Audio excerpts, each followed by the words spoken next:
నమస్తే అండి. Welcome back to our channel. ఈరోజు మళ్ళీ ఒక మంచి రెసిపీతో మీ ముందుకొచ్చాను. ఈ రెసిపీ ఏంటో తెలుసుకునే ముందు ఈ వీడియోకి అయితే ఒక లైక్ ఇవ్వండి. అలాగే మన ఛానల్ ఎవరైనా ఫస్ట్ టైం చూస్తున్నట్టయితే సబ్స్క్రైబ్ చేసుకోండి. అలాగే బెల్ ఐకాన్ కూడా యాక్టివేట్ చేసుకుంటే నేను ఏ వీడియో పోస్ట్ చేసినా మీకు నోటిఫికేషన్ వస్తుంది. సో వెంటనే మీరు నా వీడియోస్ని చూడొచ్చు. అలాగే ఈ వీడియోని మీ ఫ్రెండ్స్ అండ్ ఫ్యామిలీ మెంబర్స్తో షేర్ చేయండి. సో ఇంకా లేట్ చేయకుండా ఈ ప్రాసెస్లోకి వెళ్ళిపోదాం. ప్రాసెస్లోకి వెళ్ళిపోయే ముందు అసలు ఈ రెసిపీ ఏంటో మీకు తెలియాలి కదా. ఆల్రెడీ థంబ్నెయిల్లో చూసే ఉంటారు. ఇక్కడ నేను చేస్తున్న రెసిపీ వచ్చేసి నిమ్మరసం మెంతాకూర పప్పు అండి. ఈ రెసిపీని చేసుకోవడానికి కావాల్సిన పదార్థాలు పచ్చిమిర్చి, ఉల్లిగడ్డ, అలాగే ఒక మీడియం సైజ్ 2 టమాటోలు, అలాగే మెంతాకూర అండి. ఇది మన ఫామ్ నుంచి హార్వెస్ట్ చేసుకున్న మెంతాకూర.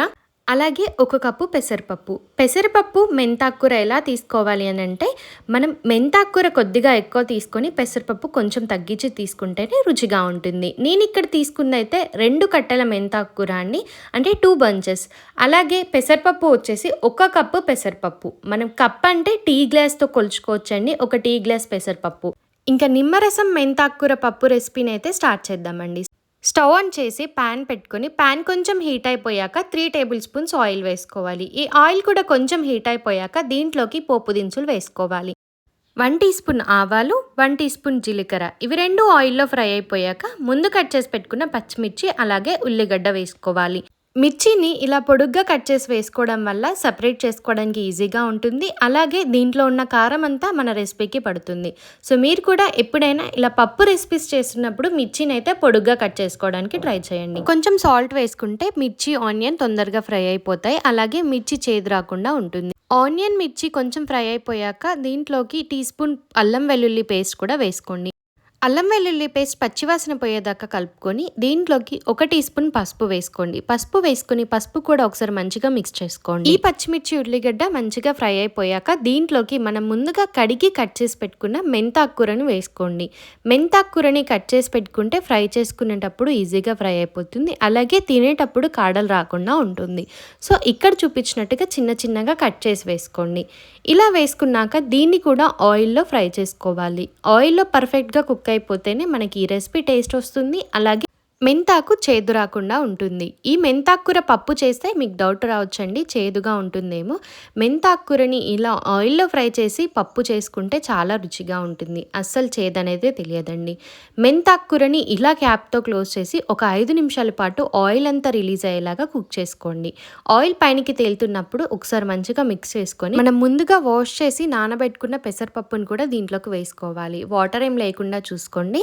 ముందు ఈ పెసరపప్పుని నూనెలో ఉడికించుకోవాలండి, అప్పుడే రుచిగా ఉంటుంది. ఇప్పుడు ఈ పెసరపప్పును ఒకసారి మొత్తం మిక్స్ చేసుకొని ఇంతకుముందు మనం మెంతాకూరని ఎలాగా ఆయిల్లో ఫ్రై చేసుకున్నామో సేమ్ అలాగే ఈ పప్పుని కూడా ఆయిల్లో ఉడికించుకోవాలి.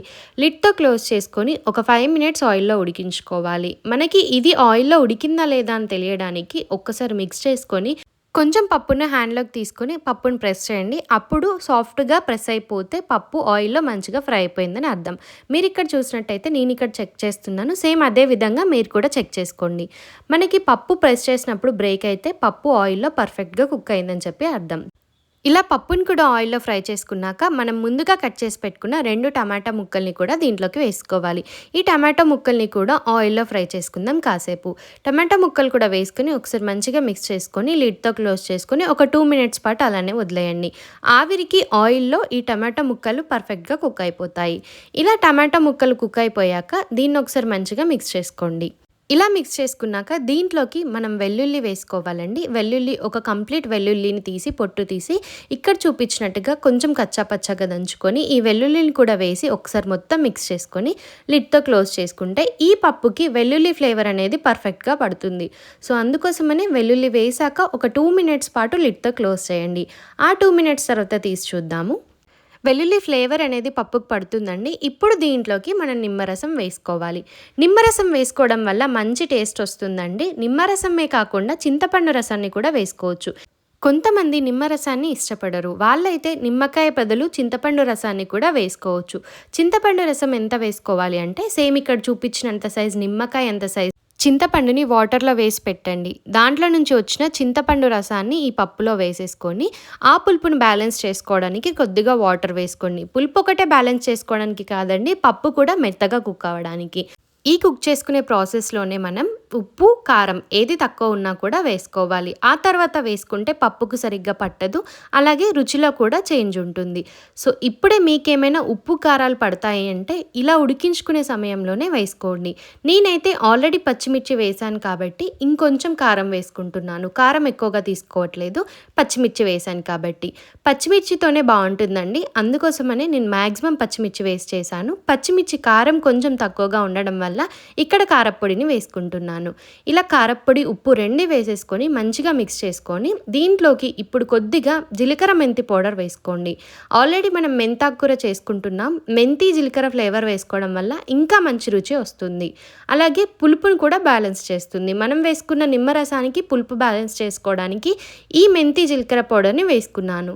ఇదంతా వేసేసుకొని లిడ్‌తో క్లోజ్ చేసుకొని ఒక 10 నిమిషాల పాటు పప్పుని ఉడికించుకోవాలి. Medium to high flame adjust చేసుకుంటూ ఉడికించుకోవాలి. మీరు ఉడికించుకునే ప్రాసెస్‌లో మధ్య మధ్యలో చూస్తూ మీకు పప్పు కన్సిస్టెన్సీ ఎంత కావాలో అంత చెక్ చేసుకోండి. మరీ ఎక్కువగా ఉడకకూడదండి. అలాగే మరీ హార్డ్‌గా ఉండకూడదు. మరీ సాఫ్ట్‌గా ఉండకూడదు. మరీ హార్డ్‌గా ఉండకూడదు. మీరు గుర్తుంచుకోండి. ఈ పప్పు ఇక్కడ చూపిస్తున్నట్టుగా ఉంటేనే చాలా రుచిగా ఉంటుంది. నాకైతే ఇక్కడ చూపించిన కన్సిస్టెన్సీ అయితే సరిపోతుందండి. మీకు ఇంకొంచెం దగ్గరగా కావాలంటే కాసేపు ఉడికించుకుంటే సరిపోతుంది. అలాగే పప్పు కొంచెం వక్కగా ఉంటేనే చాలా రుచిగా ఉంటుంది. ఇంకా ఫైనల్‌గా దీంట్లోకి కొత్తిమీర వేసుకుంటే అంతే అండి. ఈ నిమ్మరసం మెంతాకు పప్పును మీరు కూడా మీ ఇంట్లో చేసి ఎలా ఉందో కామెంట్‌లో తెలియజేయండి.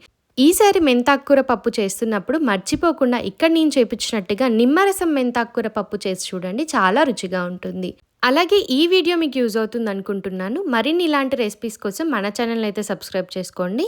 ఇంకా ముందు ఇలాంటి మంచి రెసిపీస్‌తో అలాగే మన ఫార్మ్ వీడియోస్‌తో మీ ముందుకొస్తానండి. ఫార్మ్ గురించి అప్డేట్స్ ఇస్తూ ఉంటాను. Until then keep watching, subscribe. Thank you for watching.